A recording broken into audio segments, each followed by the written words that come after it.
Hello everybody, welcome back to episode 36 of the Contest Realm podcast, entitled Action Stations Straight to Hell. More on that story later. But if you don't know already, we're available on YouTube, SoundCloud, Spotify and iTunes. Links are always in the bios and the description, but make sure you're following on those platforms just so you're informed when the podcast goes out.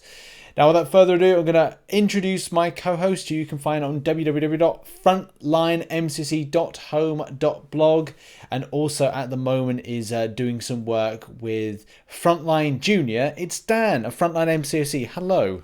Hey, Rich, how you doing? I'm doing okay. Good. There was something that I was going to ask or kind of like talk about that's kind of represented the podcast. And I'm thinking for the YouTube perspective of recording myself and then kind of having on screen some of the things we might be talking about with some links. Cool. I just think to liven it up. I don't know if anybody's kind of interested with that with YouTube. Put in the comment section if you want that. Myself and Dan we've talked about the idea of trying to put together something of a video based version. It's not 100% possible, but it is something we may look to do or try to do in the future.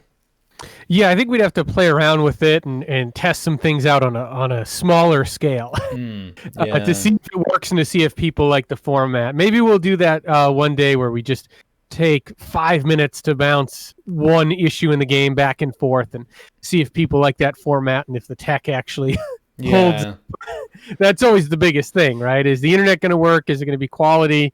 A quality connection that allows us to do it. Once you start throwing video in there, it's a lot more bandwidth. That is definitely true. Right, we've got a very serious kind of. No, we don't really have a serious tone to it. We got serious subjects to talk about when it comes to the game, because we got like a massive news dump just kind of thrusted multiple on us. News dumps. Yeah, this week. Oh yeah, they're busy. Where to begin? Okay, so we'll start with crystal updates. Yeah, and today, based on the fact that we're recording this on Friday, today we've seen 6-star Nexus crystals dropping for players, which is quite surprising. I didn't think we'd see something that quickly, but people are indeed getting those 6-star Nexus crystals as quickly as anything. I don't know if you've seen any of the Twitter stuff. I think there's been a few out there. People have been sharing them. I mean, I'm not a big Cavalier person, so I just think, all right, it's a nice little bonus, but it's not really anything that's going to affect me. But I guess with that big deal where I think you got, you get a Cavalier a day and you got 5 up front. So there was probably a bunch of people taking advantage of that offer. So I imagine that was well timed for the Cavalier crystals to become a little more valuable with those Nexus drops when there's a big monthly card sale for them the next day. Yeah, that's the thing that kind of got me with that is I did remove it from my news on Friday because it was about 20 minutes long. I had to cut it down to about 15. The issue that I think I have with it is it's £64.99 in the UK. I'm not quite sure. How much is it for you? It was $69.99 US. So $70 effectively. Yeah. The idea behind this is that the cost of Cavaliers currently is at 200 units. So I think when I looked at the totals, it was that it played in players' favour right about now, but we don't know when you get the Thronebreaker title how much it's going to be reduced down to from a cost perspective. Right. And at the end of the day, yes, you get the 3-star shard, the 6-star shards, but you're playing the RNG lottery from those Cavaliers. Are you going to pick up something of worth to go, hey, look, through opening, let's just say you get 35, whatever, over the course of the month. If you do not get a 6-star or a load of 5 stars and a 6-star at least, they are a little bit worthless to you from a point of maybe where you are in the game. I mean, early Cavaliers, debatable. But for later Cavaliers that don't pick up what they want, could be a little bit sting in the bum. Yeah, I mean, on one hand, right, it's 35 Cavs for $70. That's $2 a crystal. they're normally probably what, like $6.50, $7 Yeah. for the basic calves. So on one hand, it looks like you're saving a bunch of money. On the other hand, it's still $70. There's a chance you could walk away with 35 3-stars, and even if you get a 5 or a 6-star, it's still the basic pool. So what's the chance you're going to get something out of there that you really feel is worth $70? For me, it's, unless it's Aegon, I'm not really going to feel like that. Yeah. So I don't know, a little bit too much of a gamble for me. I'd rather save for Cyber Weekend. That's exactly it. Yeah. You know, they usually run a really nice deal in October, I think, to kind of like clean out people's units before Cyber Monday.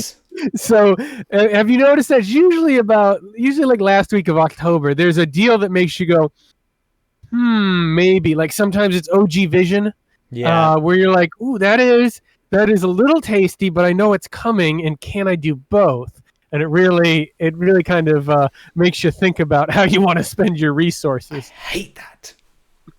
I know, they know what they're doing, Rich. They're good at this. That's true.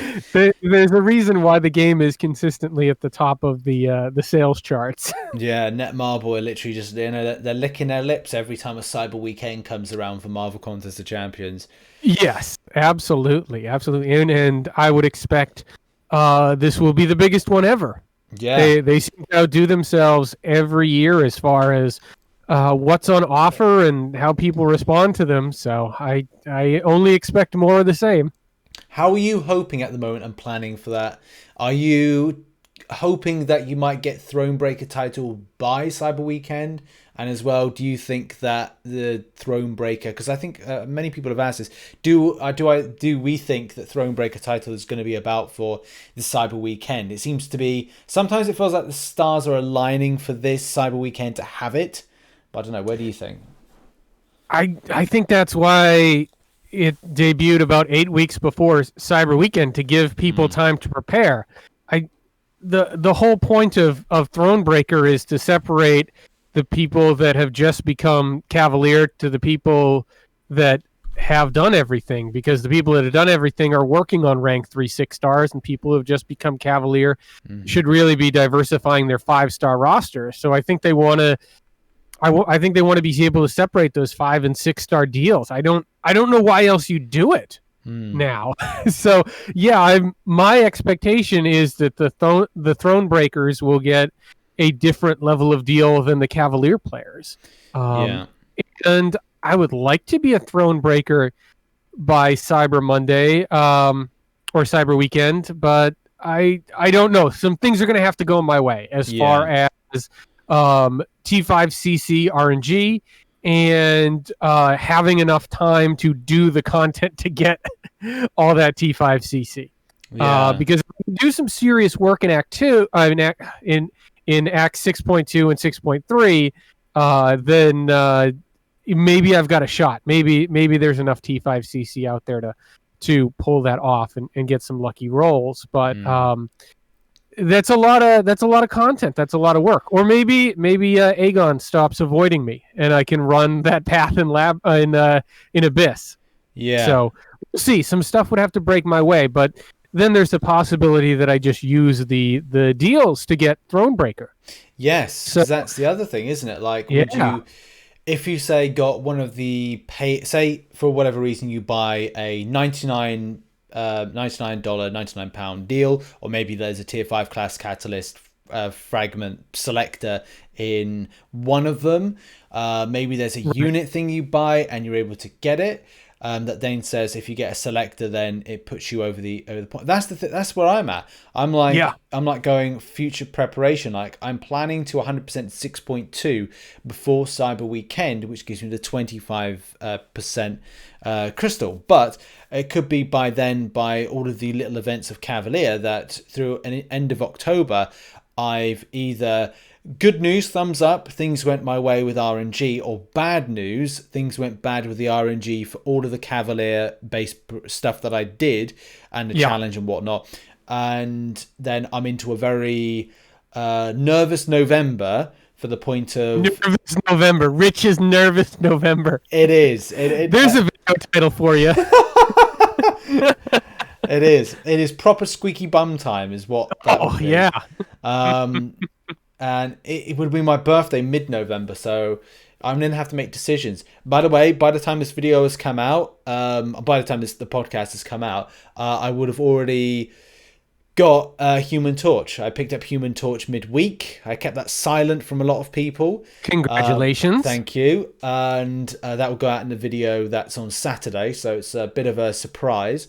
So that means that thumbs up now team available for what I want to do with the first initial clear of Abyss of Legends.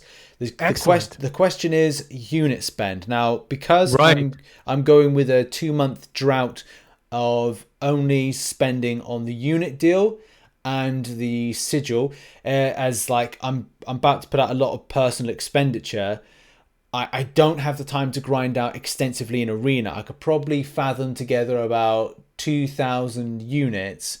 But again, it goes down to the thing. Am I going with everything thumbs up for October? Minimum effort. I don't need to do as much content because things have gone my way.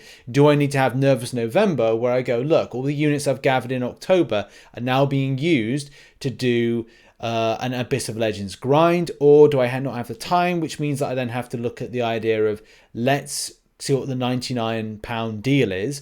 Do I get a fully formed tier 5 class scatters? Do I get a selector? And if I do get a selector, how much is the volume? And will I be able to form a cosmic, which equals thumbs up for Cat Marvel movie put to rank 3? See, God bloody hell, it's a complete mind fart when it comes to like preparation for this. There's a lot of different angles to it, and I see a lot of people asking questions about that because they want to know what to do. Like, what should they be doing over the next 6 or 7 weeks in preparation for Cyber Weekend? And I'm not usually one to suggest using units to blitz through content. I think Abyss is its own discussion because you're going to have to use units or just farm a crap ton of items. To be able to get through it without a unit spend and be really, really good at the game. So I don't know if that's a fair expectation. I really like using the Cyber Weekend July 4th deals to improve my roster, to make some targeted rank ups, and then use those rank ups to clear content that I've been stuck on and get more rewards. And that way I've got the rank up and the rewards instead of spending my units on items to get rewards.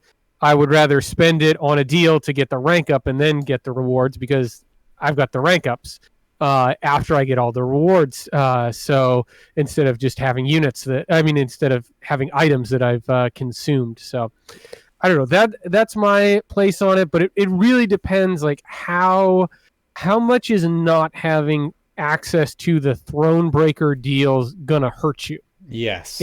And do they even really apply to you? Because if you remember back to July 4th weekend, there were 2 deals, right? There were 2 Cavalier deals. One of them was structured very much towards 5-star rank ups, and one of them was structured very much towards 6-star rank ups. But you were paying a huge premium on the T5CC in those deals. Like you could basically you could rank 5 a 5-star, or you could get 15% of a random T5CC. Like that was the equivalent value. So it's like you have to look at it. It's like, well, I could get a rank 5 5-star that I could use today, or I could get a random T5CC which may not even be used in a rank up for the next 6 months. Yeah. So I would just caution people not to be too excited by seeing T5CC in a deal, because you have to ask yourself, well, can I even use it yet? And I know, you have to accumulate it, but at the same thing, it's like, well, are you paying for something and then sticking it in the bank for 6 months down the line? Well, that's a good point. And I've got this theory that we are, the structure is going to be not out of touch, in reach, but I'm going to call it in reach, but out of touch. In reach is that, you'll have a higher volume of versus Cavalier of tier 5 class catalysts, where it's all about it normally being what, 10% is the most that usually comes into a deal, with 2% being the lowest. Is that correct? I think they had a 15% on 15%. July 4th. I'm gonna look that up right now. Well, let's say it's that. For Thronebreaker, I'm gonna go with it being 50% to a fully formed. But I've got this kind of, and as well, like 6-star shards and maybe a volume of tier 2 alpha, depending on certain things. But I got this theory that Kabam are going to start putting in little chunklets of chunklets. So it's a word. Little chunklets of things like teasing for the future, and like you said, like this kind of 6-month process.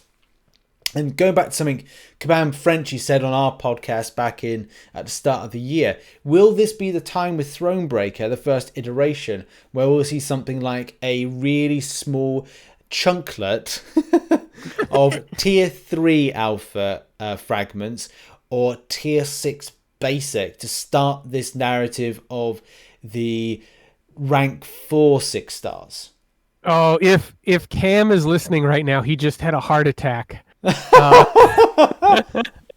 I know that the thing that terrifies Cam the most is the game going too fast and 7 stars coming in the game. Yeah. So I'm sure he does not want to see any tier 3 alpha on Cyber Weekend. Personally, I think it's too soon, and I agree. I think players would have a negative reaction if the first time we see tier 3 alpha in the game that it's in a deal. I don't think that's good.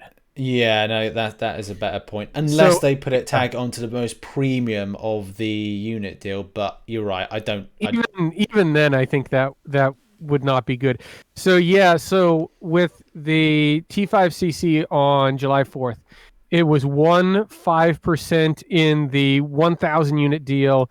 It was 10% in the 4,000 unit deal, and then it was 15% and 25% in the 10,000 unit deal.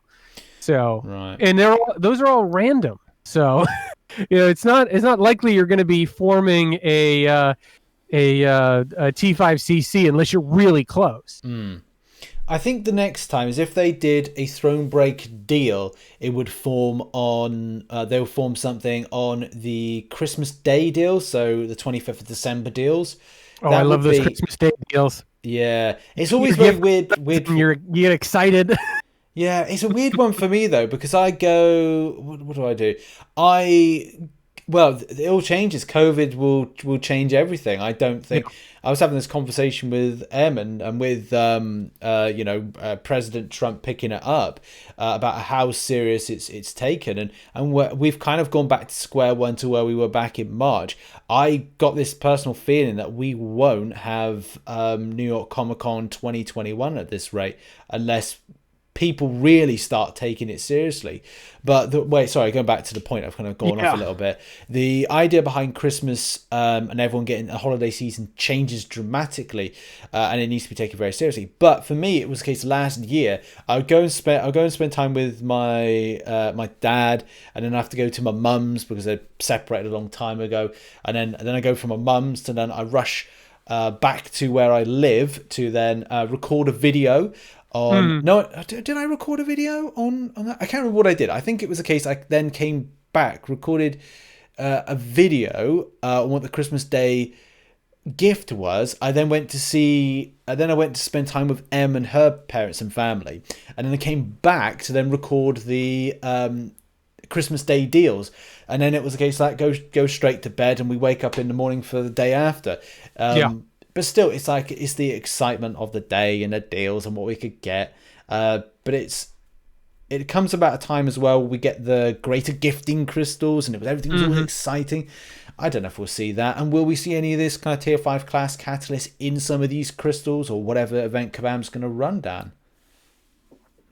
Yeah, I'm sure we'll see some T5CC. It really depends what level, and I think the question really revolves around the selectors. Yeah. And how targeted we're going to be, how targeted the deals are going to be towards actually getting that that first rank 3 6-star for people that are Cavalier.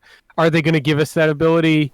on Cyber Weekend for the people that are really close, or is it still going to be the fragment crystals that you have to spin and hopefully you get the right class? So Yeah. I would just caution people, like, on July 4th there was a tremendous amount of value in upgrading your 5-star roster and creating a lot of depth in your 5-star roster. That's what I did, and it's really paid off for me. And if it's looking like Book 2 is not going to really require the power level of rank 3 6-stars to get through it, it looks like rank 5 5-stars are still going to be fine. So you really got to ask yourself, do you want a chance percentage of a 6-star rank 3, or do you want to rank potentially 2 or 3 5-stars you really, really like and that you're going to get a lot of run with? Yeah. So it's not on the strength of acquisition, but strengthening what you've got to a point of max. Yeah, play the matchup game. Have 25 or 30 really, really good rank 5-stars. You have that broad roster as a Cavalier player, because that's what I'm finding right now is I'm using more champs than ever. Cavalier difficulty this month really made me switch up my roster. Yeah. A lot. I mean, I've just been finishing up quest 5, so that's the magic quest that is, I guess it's supposed to be for mutants, but none of my mutants are really working well with that biohazard and seeing red node. So I have been just dark hawking everything. It's been a race to null mode and been trying to get that done, and breaking out my G-Hulk and Blade for magic. So yeah, it's playing a lot of different champs right now. Finally got my Warlock to rank 5, so he's gotten a good run. He was fun on that power shield path. So yeah, I think you're really going to want to have a really diverse toolbox going forward, because that's where the content is headed, right? Like, you want to have that option for buffed up. You want to have that option for biohazard and for diss track and for pleasure to burn and all these different nodes that we're seeing right now. Yeah. That's a very good point. So yeah, Thronebreaker has been delayed, everybody, if you don't know, to some point next week. It doesn't really matter for myself and Dan, but we are working our way to it by our own means, as many other players are. And when you get it, you get it. When you don't, you don't. But we'll see what happens on Cyber Weekend or soon for those deals. Yes. Right, we move on and talk about the 2 new champions, and Red Goblin and Cosmic Ghost Rider. I'm pretty happy to see Cosmic Ghost Rider, and it's good as well to see to Red Goblin as well. But I think more so for the Cosmic Ghost Rider and how that factors into the Heralds and what that could be for the future. Are you excited for any of the ones, Dan? I know we can't really talk too much about them in any great detail, but from a point of like how they look, thoughts on them. So these are 2 characters I'm not familiar with from the comics. They come from a more recent era than what I've been reading in Marvel lately. Red Goblin looks super, super cool, and I love Norman Osborn as a character. So just based on the look, Red Goblin has me more excited than Cosmic Ghost Rider. But I'm excited Cosmic Ghost Rider is coming into the game, because I know he's a highly requested champion for a lot of people. So the fact that he's coming makes a lot of people happy. That makes me happy. Yeah, I must admit, Kabam do an amazing. You can compare like from other Marvel games to Marvel Contest Champions, and like Kabam just like smash it when it comes to like build. You can compare, but the other game's not going to look too good. Exactly. In the comparison, because the Kabam art staff every single time hits it out of the box. I mean, Red Goblin, that is an evil looking dude, and that motion comic, that was an awesome motion comic this month with Cosmic Ghost Rider in the symbiotes. I mean, are we getting our little symbiote back at some point? Oh, I'd love that. What is my boy Mephisto up to? Yeah, that's going to be the thing, isn't it? There's the comic book narrative that they want to put about like the backstory and the manipulation and stuff like that. But it is really exciting to see like the length. That's Gabriel Fazera and the team. Gabe is the best. Yeah, absolutely. You can even and I don't want to throw shit at another game. And all I'm going to say is there's another game that may or may not have been released that have Red Goblin in their trailer or something, gameplay trailer, and it does not look in any shape or form good in comparison to what is being delivered coming straight out of Vancouver. The same thing with the level of detail that goes into Cosmic Ghost Rider. Again, if you go and search Cosmic Ghost Rider Marvel Games and you look at Marvel Contest of Champions and what Kabam have done versus what they've done, and I'm telling you what, there's a big difference in the quality. If down to the finer details, the way that light reflects off of certain bits of armoring, the level of the armoring detail, the little subtle things of the galaxy. I think for me, it's like the galaxy artwork into the trim of the armor of Cosmic Ghost Rider. They just do a fantastic job. So kudos to them if they're listening. Now we move on to Platinumpool Arena and the Punishing Arena. Yeah, a lot of arena changes, and we got some special arenas next month. Yeah. I think with the Platinumpool one's a bit of an odd one to. Well, it's good and bad that they've got it in because there's premium aspects to getting Platinumpool, but I guess this is a kind of thing. This is your last chance, is it, to get a piece that you may need before waiting until next year? It might be. Yeah, that's the way it seems. It's crazy. It's crazy to think. Yeah, so it looks like it's basically like one round of a Platinumpool featured arena, but just for a piece of Platinumpool. God. It's a selector, right? Yeah. Like you get to select your piece if you're top 300. So at least it's a selector. Yeah, that's true. Are you requiring how many pieces are you requiring? Oh, I think I've got 2 right now. I have not had good luck with Platinumpool. I'll have to check. But I have not been fussed with this. Like I kind of figure like I'll get them when I get them. Yeah. But I'm not super concerned with them. No, I think I might go for the arena just to say that I've done it. I am now with 3. I got 3 right arms, 2 left arms, and the head. Oh, that's right. You have this mutant Platinumpool. This mutant Platinumpool. It keeps on getting weirder. Like if I have any more fabulous crystals, I wonder what is going to be created. Every time I get a dodgy piece, I decide to tweet at Kabam or let them know of mine looking different to the one that's on the box. So my self-assembly is not good. But Punishing Arena though, man, that was nice. Oh, actually, I have 3 pieces. I have both arms and 2 heads. Oh, okay. So I'm a little further along than I thought. Yeah, Punishing Arena. So this looks like just one of those special arenas where you can earn the themed crystals. So it's like the monsters and the monster hunters. Do we know what kind of crystal is it? Is it like a Grandmaster? Well, they haven't been really specific on the matter. I would say that it would be like a Grandmaster one, but it would be nice if there was a rare chance for a 6-star, but I don't think the game's meta's gone that far to actually give that to players. So I'm going to go with Grandmaster. Because it's probably open to everybody, so I don't think they want people who are just starting out the game popping a 6-star from this arena. Yeah, if they're going to be dropping these crystal shards. I can hear a Kabam Frenchie going, "This will mess up the game economy." They do not like that. No, they don't. No. But yeah, it's cool. It's always cool when there's extra arenas.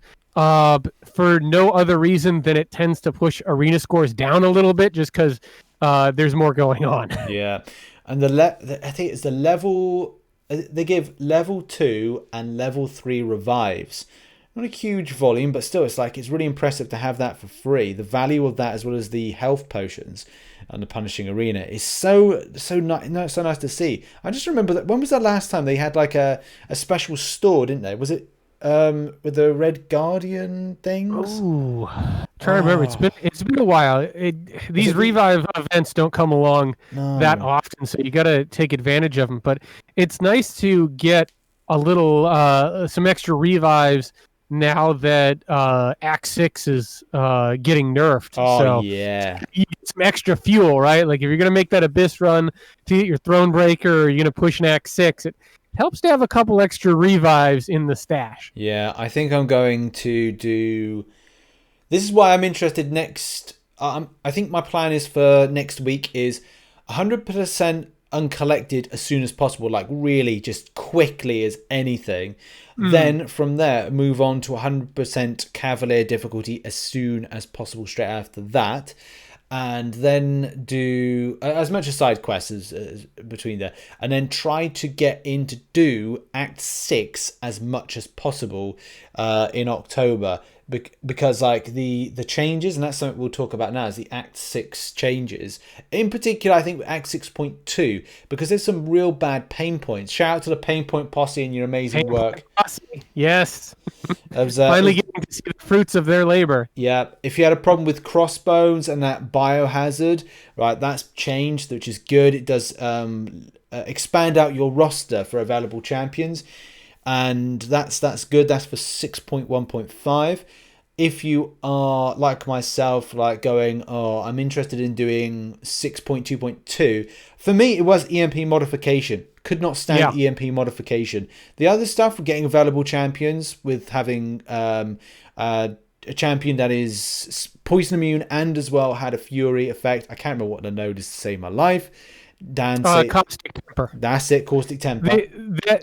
That combination, unless you have Gladiator Hulk and Heimdall, it's a nightmare. Yeah. If you have that combination, then it's awesome. Yeah. You've got this basically, anytime Gladiator Hulk is taking passive damage, he basically becomes a wrecking ball. And he's got heal block in his kit, so he can slow down Mr. Sinister's regen. So, then it's awesome, but you have to have those two champs at 5 or 6 star, or you're out of luck. So that was the epitome of Act 6 being too restrictive. So I'm glad to see that the EMP modification is gone there. Yeah, I think for me, I'm interested going back. I might take. I'm interested in taking my Labyrinth of Legends Ultron with Warlock and having a combination to take on, because I'm thinking now that I've got that shock damage is gone. Oh, then, you fancy breaking out Labtron. Yeah, and I'm thinking like, well, I'm going to do that to get the Fury buff from the synergy with Warlock. Right. Yep. So that robot synergy. That is another way to do it, yeah. Yeah, and I'm thinking like, wow, I've got like Warlock now that's just like going to be a machine. We've got that heal suppression. You've got got class advantage. The class advantage. We've got we've got so many other things. I can't think off the top of my head. I'm too excited with the fact that now I'm like, I'm going to go and take Warlock against this particular thing with my other champion that gets a fury as well. But, and it's going to be every time that I get that poison effect on me, I'm getting that fury buff. Oh, I'm salivating, Dan. Yeah, I mean, I think the Mr. Sinister shouldn't be that big of an issue going forward. I'm a little bit disappointed with the 6.2.5 Mordo. They could have changed that more. Strength and numbers should be removed. Yeah.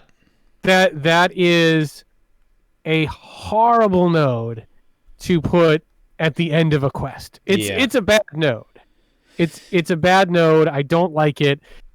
Tuning it down, okay, but I feel like you still gotta revive.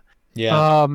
Like that's a tough enough fight as it is without that node being extra punishing, because maybe 1 out of your 5 champions died on the way to the boss. Yeah. I don't know that one. I mean, I'll get through it now. It's better than it was before, but I really don't understand the case for the strength and numbers node there. No, that's right.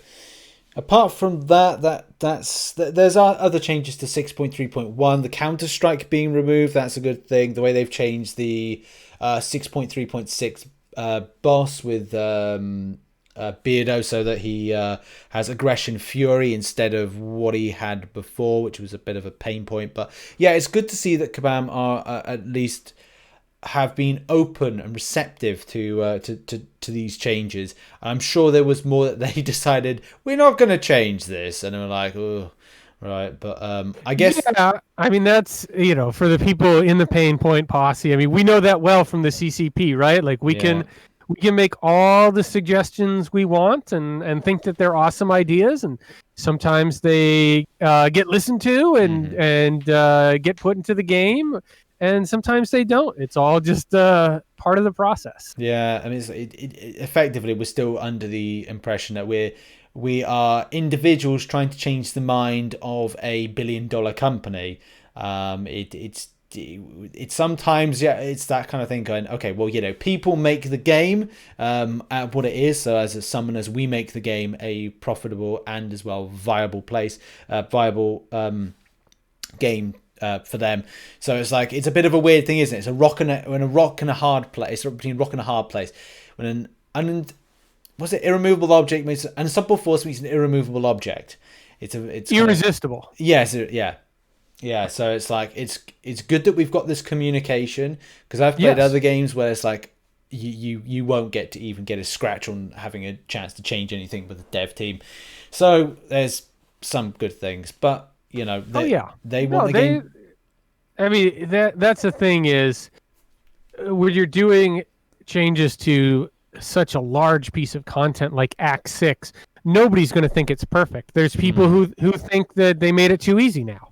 Yeah. And there's people that think it's still too hard, or maybe they're missing one specific counter, so the one thing they wanted changed didn't get changed. That's kind of how it is, right? Like it's never going to be perfect for everybody. So we know what we're dealing with now. I mean, that's the good thing, is because there's been a lot of people that have just been waiting in limbo for like 3-4 months now with Act 6 and not proceeding with the content because they wanted to know what was going to happen. At least we have our clarity. We know what to deal with now, what we're going to deal with now. So it's kind of everyone's individual choice as to whether or not it's time to proceed.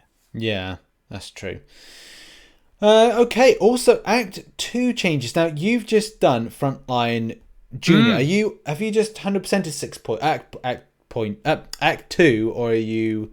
I am in Act 2.4 right now. Right. So I'm 3/4 of the way through, and probably the last 6 or 7 quests have been under the update. And I know the rewards are what got the attention because we like rewards. And people, all right, they're updating it, so you're going to get more items, you get more 3 stars, and that's all great. But what's really, really great is that they changed the defenders, and that is awesome for 2 reasons. One is because I think there was like 7 defenders available for Act 2 when they made it, because it was all themed around like villains. So like every other fight is an unduped Juggernaut or an unduped Rhino. So it's like you go left and it's Rhino and Juggernaut, or you go right and it's Rhino and Juggernaut. Like it was really lame, especially if you're going for 100%, just because it was super repetitive. And the fights were very vanilla, right? Because we're not even talking about like a duped Juggernaut.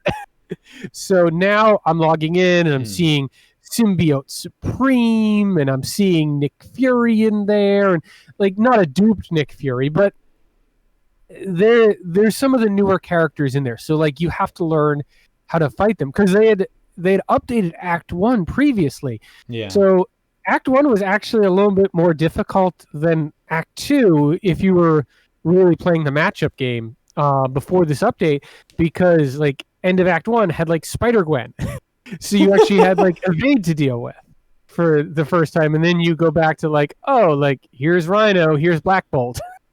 You know what I mean? So and I think this plays into that larger conversation that we've been having, is people have to learn about countering defenders. They need to learn about the rock, paper, scissors aspect of the game early, or if they don't learn it early, they're going to run into a roadblock later. Yeah. And then it's either do they get frustrated and quit, or do they double down and learn how to deal with that stuff. So I think having some more difficult defenders early on is good, because it just helps with that learning curve and prepares you for where you're going to go. Yeah, and that's going to be the crucial thing for what players see from the very beginning, how they train themselves on various different champions. Like if you face off against a Korg, will you know, like will you understand some of the mistakes that you might make from time to time? Right. So it's like yeah. I mean, you've got to learn at some point. And I think it's better to learn in, say, permanent content than, say, you get a random arena team that's like Korg, Thing, Doctor Doom, and you get your butt kicked, and you're just like, I'm not going to do arena again, and you can't practice it. So, I mean, I realize they've got duels in game too, but does someone who's just joining the game even know to like search for that? And it's still like, okay, like it's a super powerful Korg as the duel for a new player. Like that's not appropriate really for someone who's on 2 or 3 stars to fight a 5-star or a 6-star Korg.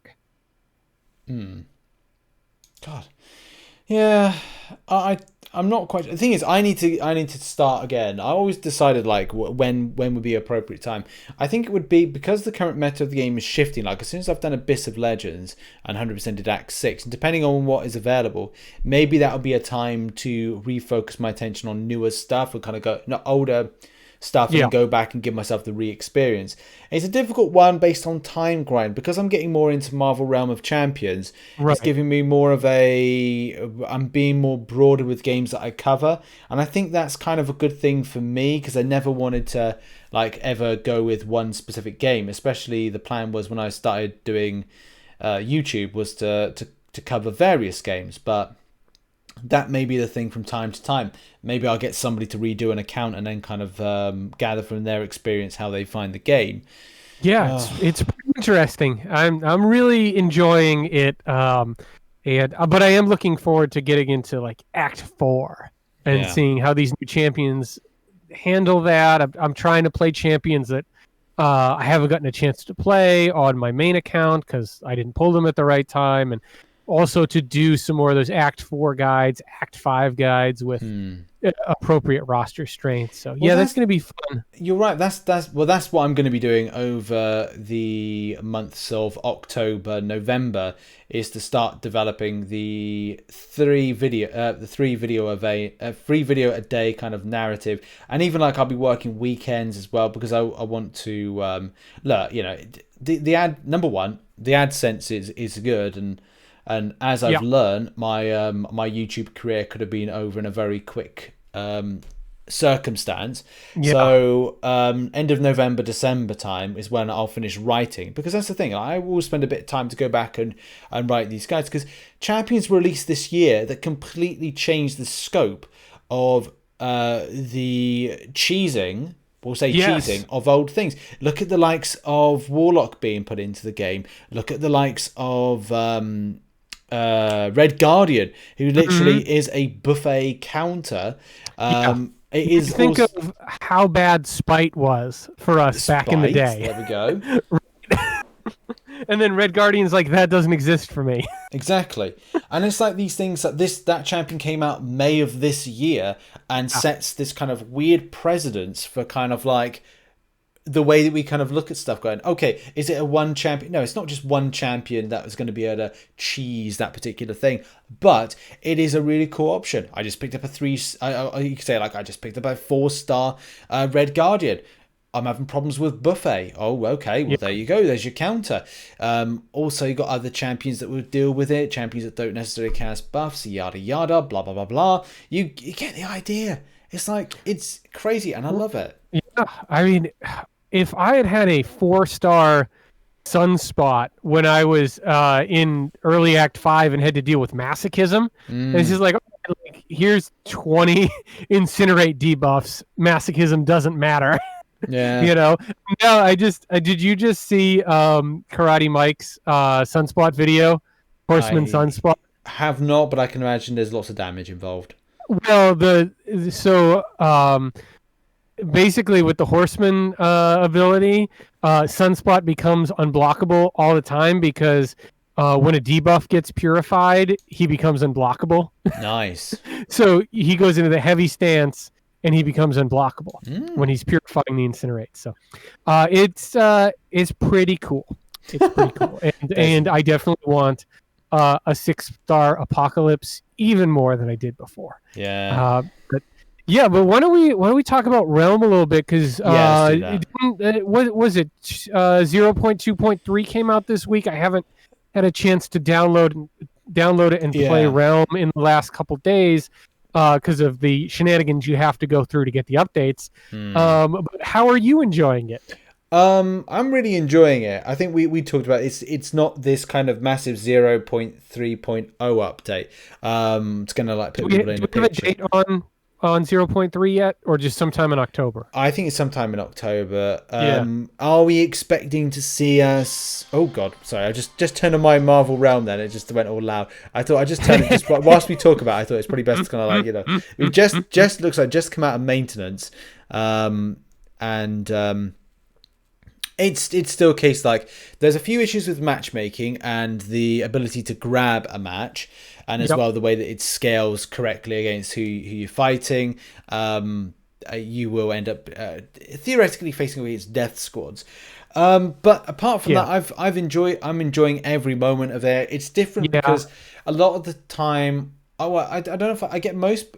It's weird to have people quite interested with the game when they come to the streams, and we do a daily stream on Rich's Realm, which is nice. I've seen it. That's great, and it's nice to start a little bit of buzz. I'm not at a point ready to deliver guides on the game. I still want to play a few more champions before starting.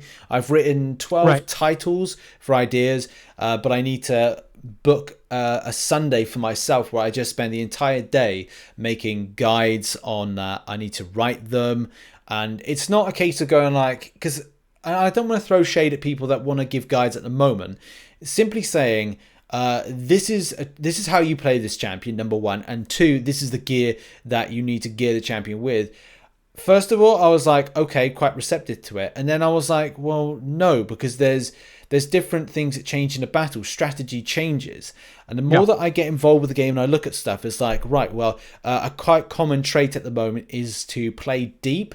And what I mean by playing deep is you play very close to your own Bodog, which means that you as players, so my 3 against them, would go towards the enemy's Bodog. You go too close to the Bodog, you end up getting smashed by the Bodog, which then means that, you're theoretically going to wipe out your team.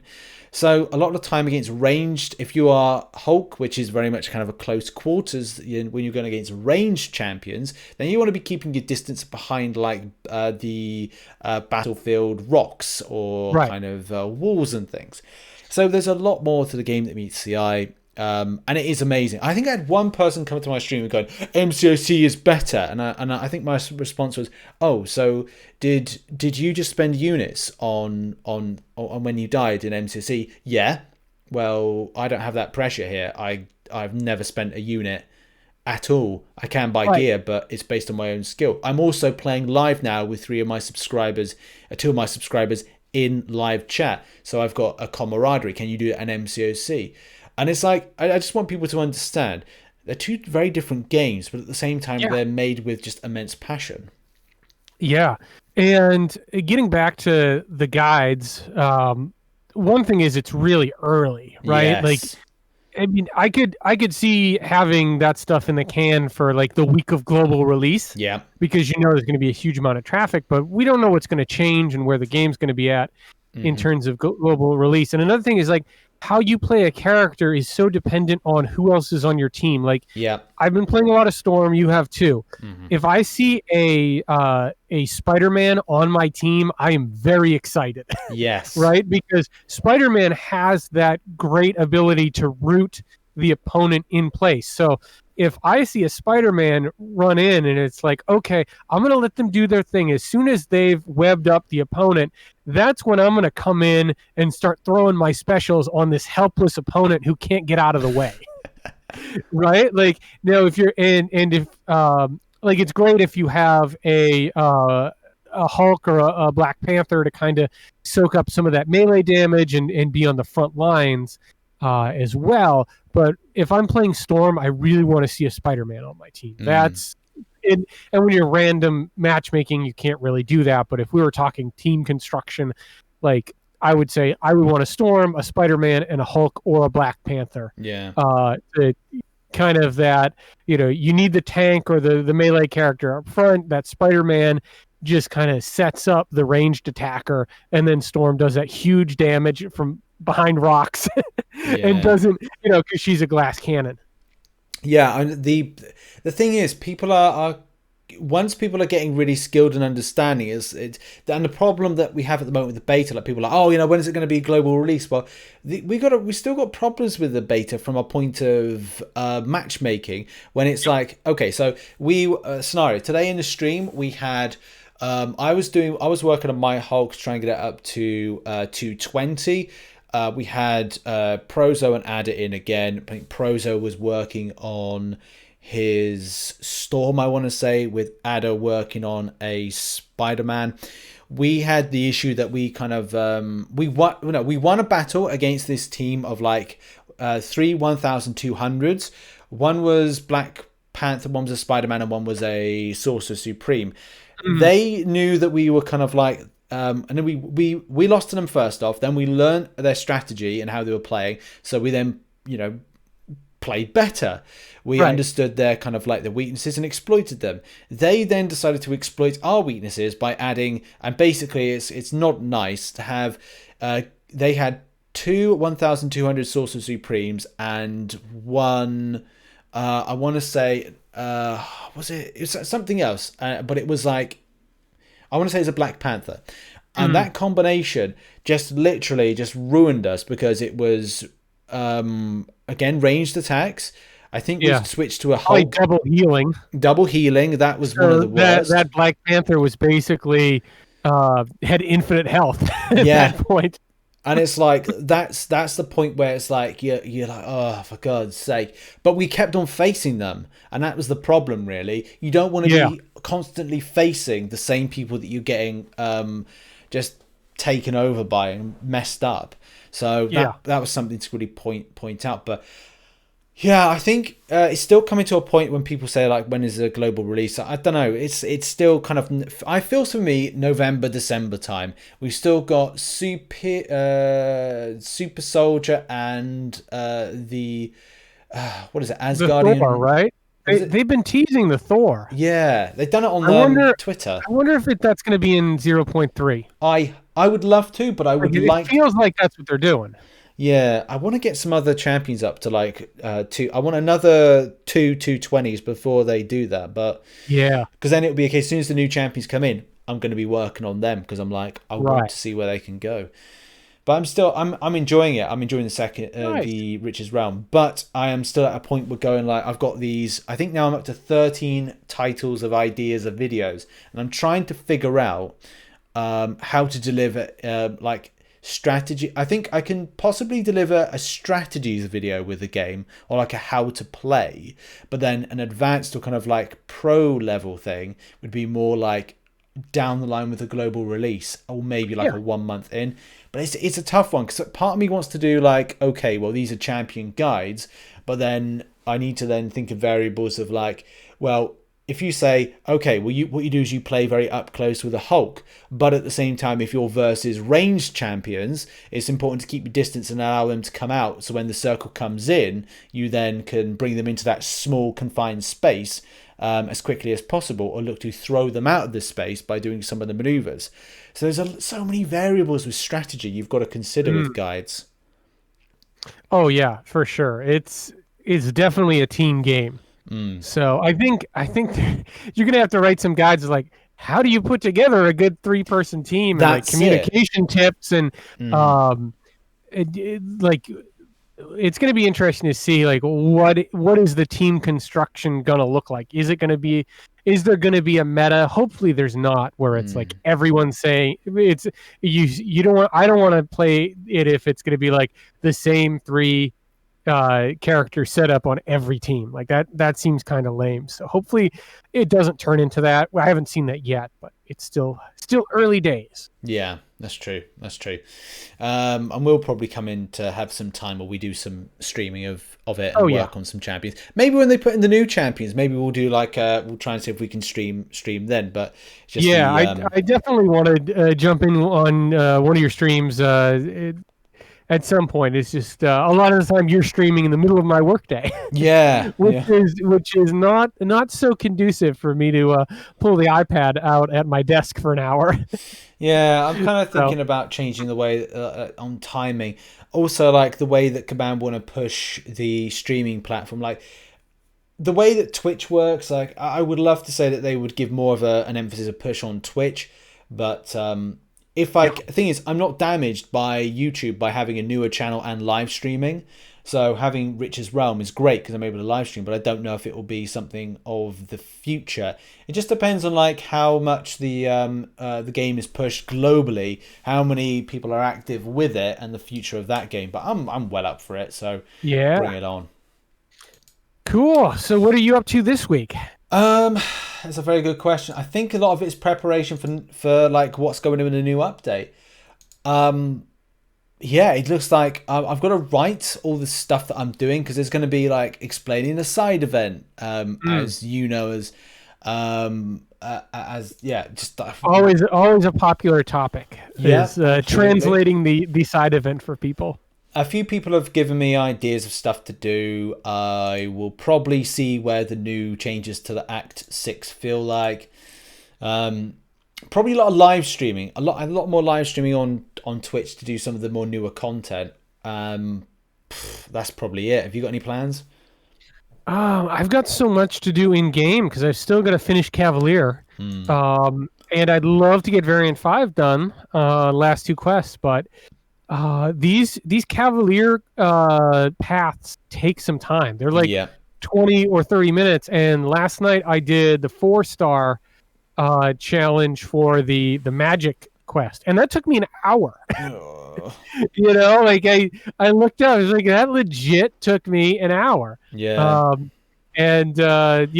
burned through a couple revives that were expiring, so it's amazing how crappy you play when you know you've got like 6 revives expiring in the next 24 hours. That's true. I've had a good run with the 4-star challenge until I faced Apocalypse. Now I think you'll probably do better than me. I'm nervous. I'm not gonna lie. That Big Paco with 4 stars scares me. Oh god, I hated it every second of it. It just nothing worked. Who did you use? I went with what you said, Stark Spidey, because when we were talking about it, you went Stark Spidey, and I went, oh okay. Even though the champion does have that thing of like if you evade, it will reach to 100. By the way, that is persistent. So if you come in with your Stark Spidey and you're surprised that it says up to 80 and it's pushing to 100 to a point you can evade fail with the chance. That's the thing that happens. Ouch. Yeah, ouch. I decided to bring in a combination with Stark Spidey and Blade, mainly because I wanted to get up to that 3 poise as quickly as possible to then try and at least stay alive. I spent most of the time intercepting only because there's, number one, no point of taking it into the block, and number two, the fact that he's going to stun you at a point of like hitting into your block. I just thought, I cannot be bothered with this. But it was like I was getting a lot of like dropped inputs and just crap for that. Not had this in any other champion, and it's something I did raise with Kabam. I felt that there was some real issues in the way that the the thing is, I don't know if it's me. I don't know if it's down to crappy internet or what it is. But I dropped no revives at the start to even Magic. It was Apocalypse all the way that was a problem. Yep. Yeah, I get it. That's on the docket for my weekend. Good luck. Got a date with Big Paco. Oh dear. Right. There we go. That has been a podcast. Everybody, thank you for listening on in. We'll see you next week when things are going to get really busy with episode 37 and all the stuff that should be announced or kind of like in the game for the new update. Thanks, everybody. Bye-bye.